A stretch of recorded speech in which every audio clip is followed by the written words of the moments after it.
Good evening, everybody. If everybody please rise for the pledge of the flag. I figured it had to be there somewhere. I don't know if they will do it.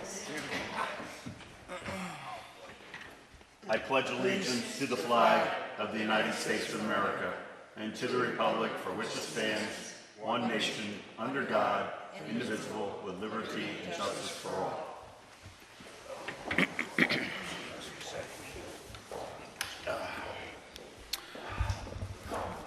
Agenda. Town of Marlborough Planning Board, June 1st, 2026, regular meetings, 7 o'clock. Approval of the minutes for May 4th and May 11th. Ongoing application review for Barbara Jackson, 123 Reservoir Road. 39 Old Country LLC, 39-41 Old Country Road, Milton. Applicant is seeking a two-lot subdivision with lot line.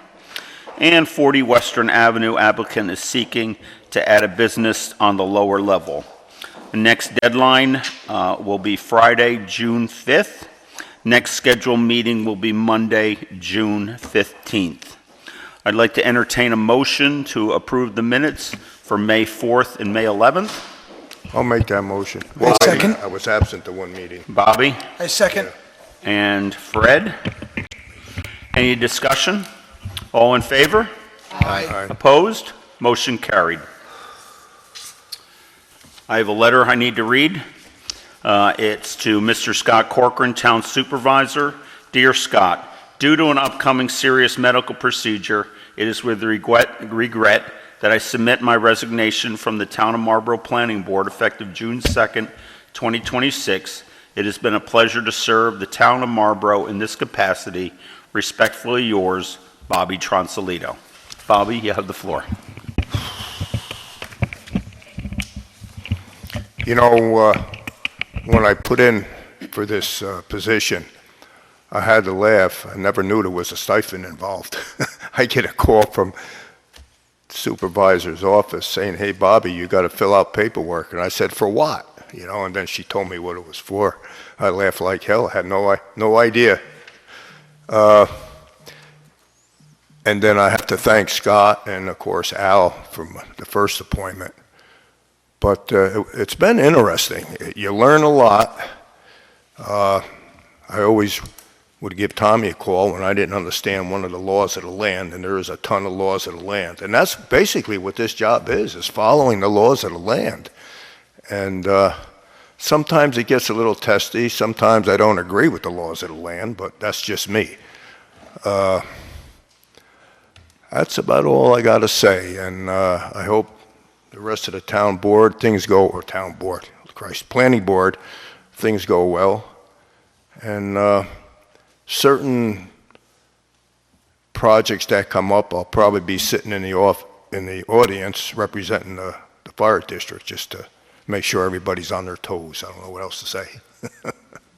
That's it. Thank you. Bobby, thank you. I just want you to know that you're going to be missed, and it's been a joy sitting next to you for the last 5 years. Thank you. You're welcome. And it has nothing to do with this. This is another issue.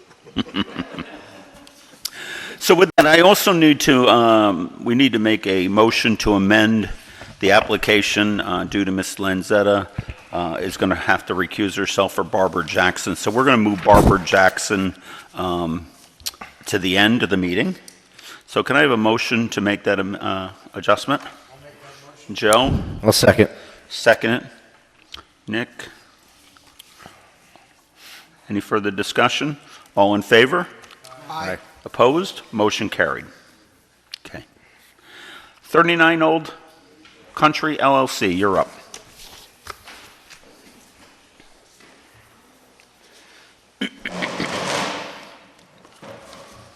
Just state your name and... Joe Rappa, land surveyor. Good evening. How are you? Joe, why don't you talk? Go ahead, sir. Hey, I'm Eli Vachmin. I'm the member of 39 Old County LLC. Okay, wonderful. Why don't you tell us about the project?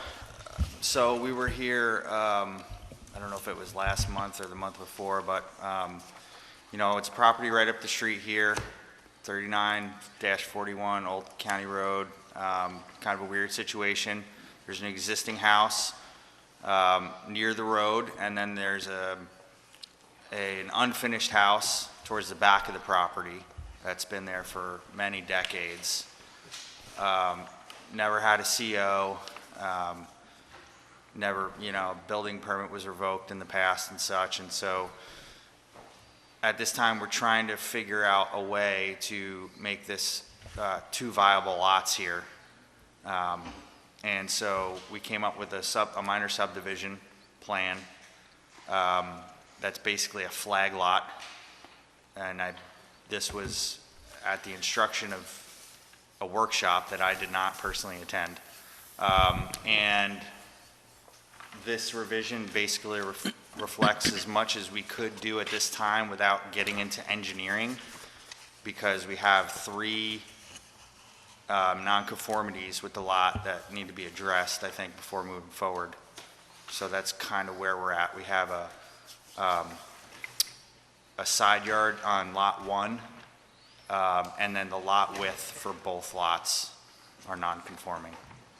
So that's what we want to try to go for. Okay. Thanks, Joe. Pat, you want to run through your comments, please? Sure. As was just mentioned, they're here to refer to the zoning board of appeals. I have one additional variance that wasn't mentioned, because lot 2 also needs a lot width variance, doesn't have any front yard. Front yard is measured where the lot meets lot width. So I believe you need a front yard variance there, because you have nowhere on the lot that meets lot width, so make sure we get front yard. Lot 2. Pat, if you would talk into the microphone because we are videoed. We got the acoustics. Thank you. Yep. So I believe that there needs to be a side yard variance for lot 1, a front yard setback for lot 1. Lot 2 requires the lot width, and because it doesn't have lot width, it then doesn't have front yard setback. We measure front yard setback where the lot has its required lot width. And that's often, we have lots with some strange geometry that are either triangular shaped or flag lot, and then that until you get the lot width, that's where your front yard starts and the setbacks from there. So without lot width, that also needs front yard setback. The project is an unlisted action under seeker. I know that I had recommended that we refer it to the planning or the ZBA as an uncoordinated review, just to move the project forward, rather than have the project have to wait until this board makes a seeker determination. But I'm going to defer to Hannah on that. We discussed it a little bit before the meeting, and she may have a very different opinion than I do. So Pat's correct that with unlisted actions, you can do the uncoordinated review, which just means that you don't have to circulate for lead agency, and all the involved agencies, which in this case would be us and the ZBA, would do independent seeker reviews. But that doesn't mean that you don't have to review the whole action altogether, which means that there's review both of the variances and of, what is this, subdivision, all together. So it just means that the ZBA and the planning board would both have to do independent seeker reviews. I don't prefer to proceed that way, because the outcome is, if there ultimately is a pause deck at either board, you start all over, which means that you would have to then do a coordinated review even after the fact. So I think that the board can decide if you'd like to proceed with an uncoordinated review. It wouldn't change anything for you as far as your next steps will still be seeker, but I think the alternative is, with a coordinated review, your next action would be to circulate for lead. And with regards to the applicant, is it a shorter time period by doing an uncoordinated review, where we both do it at the same time? Because if we're staying I don't want to say in-house, like the planning board's going to do their review and the ZBA, because there's quite a few lot line adjustments that need to be done on this project, from what I'm seeing. I think it sounds like, in Pat's experience, maybe there is an expedited timeline. Yeah, because the ZBA can't make a decision until, if you declare yourself lead agency and circulate, you would then have to close out seeker before the ZBA could issue their determination. Which just means that we would, as we've done before in the past, we would conclude seeker and then say, okay, ZBA, you make your determinations on these variances, and then it bumps back to us to review the subdivision. I mean, I think it could potentially be faster, but it wouldn't be that much faster. But I have a note from the board. We had on 4/6 circulated for lead agency. I had made that note as well, but I think that was a note that upon completion of the application, it would be circulated for lead, and I think we just got new information. Okay. So maybe So it now, it has not been. So that's not valid. but Okay. now the application is complete. So now it can be circulated for lead. Okay, board, Cindy, you have anybody? I just have one question. I don't see a well on the Lot 2, and I'm just wondering, as far as well and septic, is that something that we need to be looking at now, or would we wait until the subdivision portion? So that's in our previous comments that we had issued. They're here now to try to get to the ZBA prior to doing the design and engineering. So they will have to provide that information in the future Okay, before any decisions are made. okay. I don't think they quite know where the septic systems are either, so it's a little open. Yeah, we've been pursuing this. We're having a little bit of trouble with engineers taking this on before they we know that we can even really do this, so. Usually, it's not a big deal to get a sanitary engineer in to take a look at a property for a septic or a test, a Yeah. perk test. Yeah, these may need a whole new design, I'm thinking. Yeah, for sure, yeah. In which case, That's will what we- we're assuming. Will we be able to proceed with seeker review with that information outstanding? This board would have to wait to get that information before you make a determination, which is why that process would streamline at the ZBA.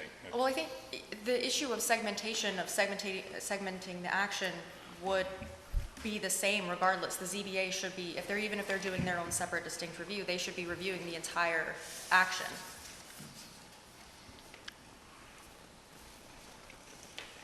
Okay, anybody else have a comment? Joe, how are you feeling on this? Well, Put your mic on, Joe. There you go. it seems that, I'm not so sure why we would take a lead agency when you were talking about taking the uncoordinated action first. So why wouldn't we do that before we circulate for lead agency? It's one or the other option. Right, so I guess what I'm saying is, so it seemed to me that the uncoordinated option was the better option. That's my opinion. I don't know Okay. Where everybody else is. Fred, where you at on this? Yeah, go No, either- talking to the mic, please. I could go either way on it. Whatever's easier for the applicant to. Is it not working? It seems, Oh, there, I think it it just seems lit like up, it I doesn't think. really change much of the time frame for the applicant at all, right? It's going to be fairly the same. you In the said. past, I know this board has done coordinated reviews, because it's just, having only one seeker review of the entire process, I think helps to kind of consolidate all of that down and avoid segmentation, because that's like the biggest no-no you can do in seeker, is to split into multiple little pieces, one action. So I think it kind of helps to avoid that outcome, and so I know the planning board has circulated for lead and become lead agency on similar applications to such, as this. And what it just means is, once we make our determination, then it bumps it over to the ZBA. And I think that's usually the preferred timeline as far as who's getting what at what time. I haven't seen an application come for variances first. But then again, the ZBA could say that it wants to be lead agency. It's just, there are a lot of different avenues. Well, there's so that- many variances on this particular project. But even if there was seeker review at the ZBA, whether they either became lead agency under a coordinated review, or whether they had to do a separate review under an uncoordinated review, we're both doing seeker, they still would need to know the same information that we're going to need to know, which is everything about the project and the subdivision and all the variances, and review the whole thing as one action altogether, which is why this outstanding information about the septic issues, I think, is information that in either case, regardless, we're going to need to know before seeker's initiated. Exactly. Nick, I mean, just going through the notes here. you just have to use your mic, Nick. Kind Turn of yourself worried on. There you go. about the lot lines and where the existing structures are on the property. Is the driveways, are they entering off of the Old County Road, which is actually, is that Old Indian Road? No, this is the Milton Turnpike right So here. that's Milton Turnpike right Yeah, there? Old, well, and it's Old Milton Old Turnpike. Old County Road? Yes, Yeah. Milton Turnpike, I think that's the original road alignment of Milton Turnpike. That's the loop over by. Got you. Okay. I was just trying to envision it. Right. So I'm Show look- goes up on the hill. Got you. Cindy, what's your experience with uncoordinated? Have we, It seems to me that we've done coordinated, so that we were always under the impression it would be a a more streamlined process to work together since it's being reviewed by both boards. Okay. And I think Hannah is recommending that we do a coordinated effort. It's my personal opinion, but both are valid Yep. methods. Okay. So, Bobby? Sounds like a plan. Okay, I think we're going to go with a coordinated effort on this. So we're going to So we'll circulate. We're going to circulate for lead agency, okay? And then we will, So we'll they move can- forward they can- from that They point. can apply to the ZBA now. Yes, you can. Start the process there. We don't make a recommendation to send them yet, or do we? I think that we can't, the ZBA just can't make a determination until we've completed seeker, but it can go there now. Okay. But you're looking to use the existing footprint on Lot 2 for, to build another house? So you have, No, the building's there. Yeah, Yeah. I think, so I met with code enforcement last week, and I think what would have to happen is that could be used, it would have to be gutted, a lot of it would probably have to be gutted and redone, but the foundation and the framing upon inspection ostensibly would be what was used here. We wouldn't be moving anything. I don't believe it ever had a septic system, so that will have to be an entirely new design. That's why we're not showing anything on it now. As I understand, there may be an existing well on Lot 2. I've yet to go out there and locate it. That's something I will do at some point here. well, yeah, because if we're asking the ZBA to look at that, you know, in reference for any setback differences, we have to be pretty sure that the next house will go exactly in that place, that there is a well there, Yeah. and that you'll be able to get a septic in that will be far enough away from the well that you won't have any issue. I normally don't ask. Mr. Rodelli, is there a well and a septic system? Okay, that's what I wanted. 100 feet off the back property line, which would be the town park, Okay, and then the house. And then back in 1990, we had Dean Palin give us a Board of Health permit with the layout of the septic system, but we never got to that. you never got to that point. So that was in the front of the house, to answer the Okay. question. There's plenty of room there. You're on 3 acres of land. The thing I don't understand, and maybe I'm Mr. Rodelli, would you come up, please, for me? Thank you. I'm just going to put a chair right next to Joe, if you would, or if one of you just want to stand up. As I said, I typically don't, but since you're sitting in the audience and you gave so much information at our last meeting. I appreciate you for bringing me in on it, because I try to clarify. The thing I don't understand is the call for the front yard setback. That whole scenario there where the 2 side yards of the front, on the big lot in the back, why is that an issue when you've got at least 600 feet of front yard there to that house? So front yard setback is measured where the lot meets the lot width requirements in the definitions of the code. So because that lot doesn't meet the lot width requirements, there's really no place to measure the front What yard. i- You're what going is- to the ZBA, you're going to the ZBA anyway, so. Right, I get the point. Which the lot width is measured at the front yard, the minimum so there front is no yard front setback, yard. right? So that's the problem is, Well, can't have one without the the other. back is like 205 and the front is like 100, is that what the issue is? Yeah, so it's not, It's nowhere not, you're getting yeah, it's 200. not square by far, we understand, but that's why we're purchasing that property from Palladino there to add the width. Right, okay. Okay. All right, well, you answered my question about the well, Yes, okay? And I don't believe the well was on the map yet, okay? But the septic system was never pursued. It was, you probably dug for a perk, we but, got the but perk, no, we got the layout, we but got was the never- approval to put it in. but we exactly. never did. Okay. Okay, so we're going to do a circulated, can go before the ZBA, okay? Is there any other questions on this? Hannah? We just have the short form EAF, Yes, which is updated to include all the variance information. it is not. That should be easy enough to update, and then that can be circulated.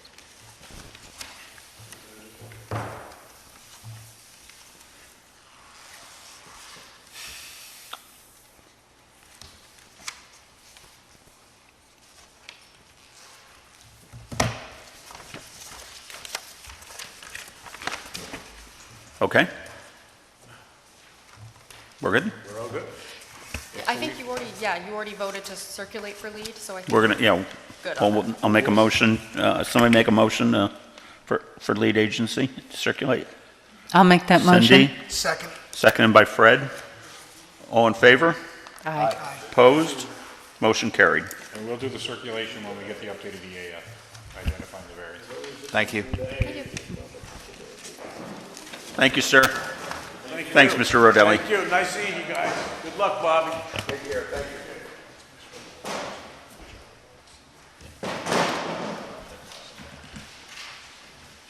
you. Okay, 40 Western Avenue.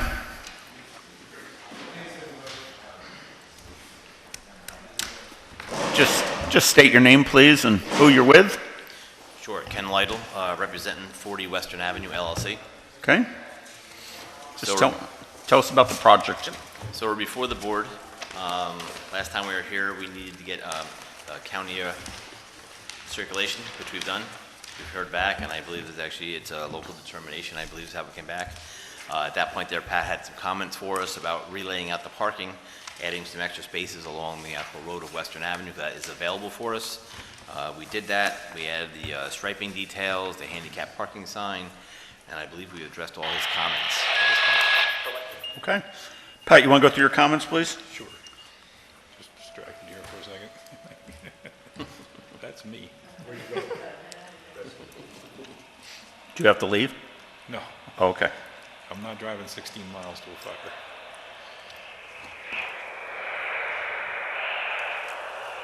I don't know what to say anyway. Okay, sorry about that.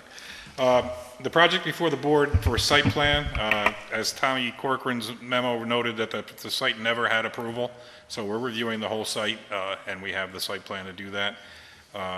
We did receive comments from county planning with a local determination, and the county DPW advised a no jurisdiction letter. However, they gave a advisory comment on the accessible parking space, which I believe has been revised. Parking layout has been revised. The appropriate ADA accessible signing should be depicted on the site plan as well. The details have been provided. They should just show those sign locations. The planning board should discuss whether to have a public hearing on the site. There are no construction changes on the site other than the revised parking layout. And the project is a type 2 action under seeker, commercial less than 4,000 square feet.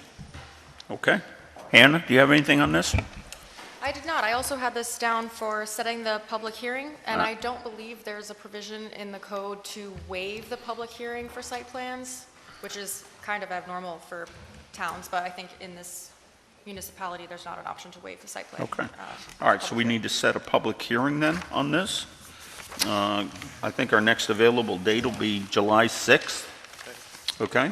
Will that work for you? That'll work. Okay. So can I have a motion to set a public hearing for July 6th? Joe, I second. seconded by Fred. Any further discussion on this? All in favor? Aye. Opposed? Motion carried. Thank you. Thank you, sir. See you on the 6th. Patty. Barbara Jackson, and go ahead, Cindy. I'm going to recuse myself from this application as I am adjacent property owner, and I just want to take 1 minute to thank Bob for his service. I know one of the reasons that Bob was so valuable was his wealth of knowledge about fire safety, and I certainly hope, Bob, that you'll spread the word amongst the people that you know in this community that are involved with the volunteer fire departments, and it would be nice to be able to continue having somebody on the planning board that has that kind of expertise. Jeff, I'm not around. Thank you. Cindy, have a wonderful night. Thank you. All right. We'll see you on the 15th. The police sergeant's gone.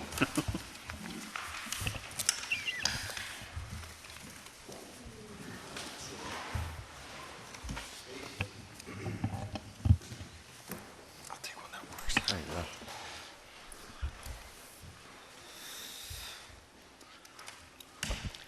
How you doing, Mrs. Brooks? Good evening. Patty Brooks, representing the estate of Donald Jackson.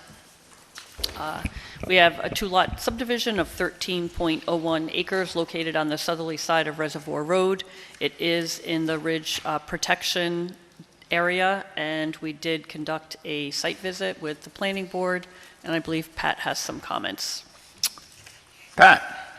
Yes, the plans have been updated to depict the driveways on the plan. Lot 1 has direct access to Reservoir Road, an existing wood road, and Lot 2 proposes a common driveway with adjoining tax lot 13.2.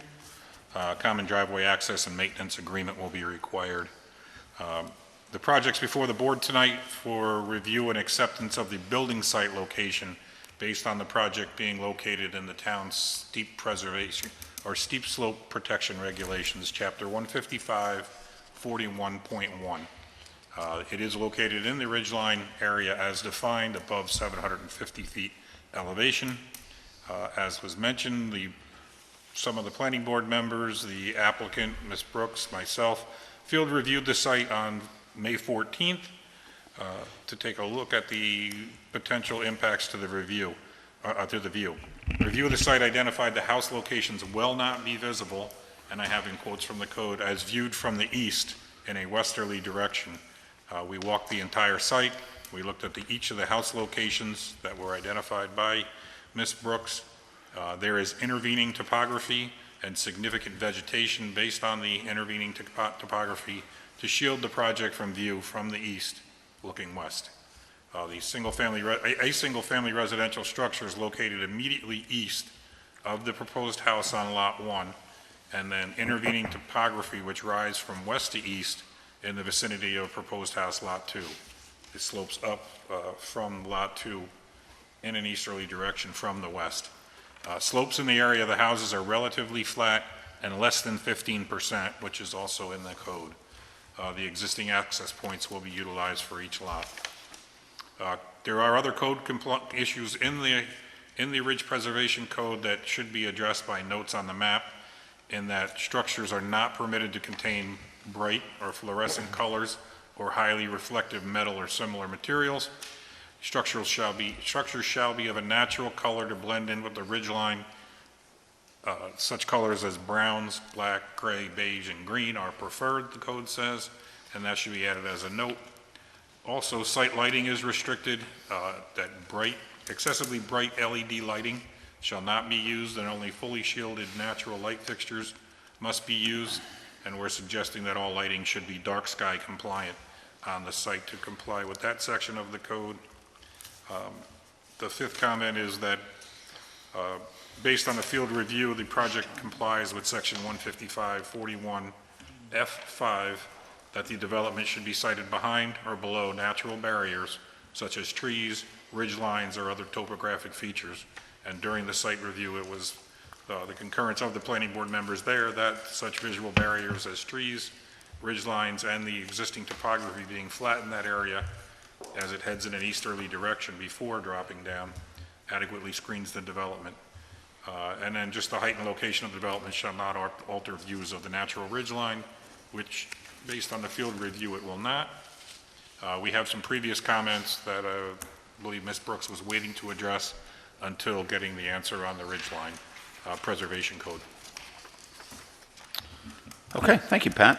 So I just wanted to state for the record that it was myself, Mr. LaFaro, Mr. Callow, and Nick so we did have enough for a quorum, but I want to make sure that everybody understands that this was for a purpose of site visit, was only to observe and acquire information. No discussions were conducted nor determinations made in line with open meeting laws. I need to ask, is everybody satisfied that we've, with the ridgeline issues?